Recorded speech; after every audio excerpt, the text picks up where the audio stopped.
We continue our reading of Lest We Forget, a daily devotional by author George R. Knight.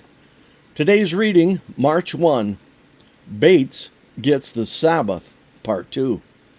So God blessed the seventh day and hallowed it, because on it God rested from all his work, which he had done in creation. Genesis 2:3.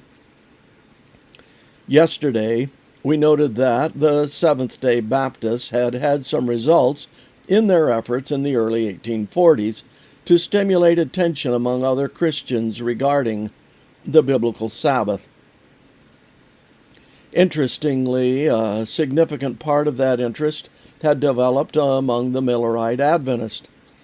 As a result, the Sabbath Recorder reported in June 1844 that considerable numbers of those who are looking for the speedy appearance of Christ have embraced the seventh day and commenced observing it as the Sabbath.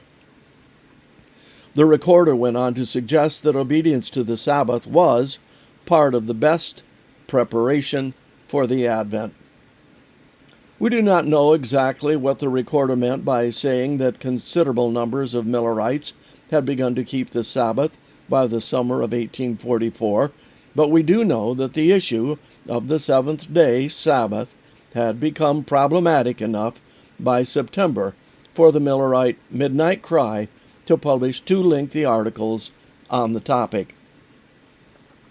Many persons, we read, have had their minds deeply exercised respecting a supposed obligation to observe the seventh day.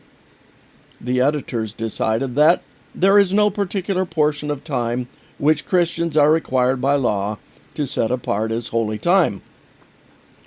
But if such a conclusion was incorrect, then we think the seventh day is the only day for the observance of which there is any law.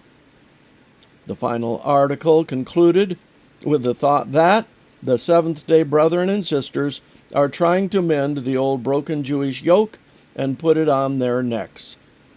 The article also suggested that Christians should not call Sunday the Sabbath.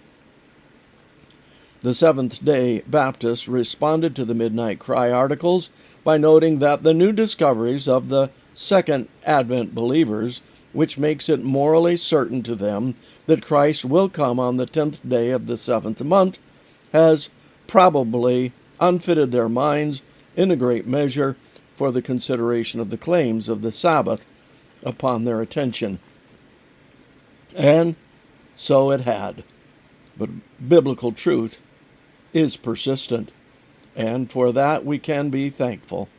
God leads his people as a whole, and each of us as individuals, step by step, in the pathway of his word. And this concludes our reading today of Lest We Forget.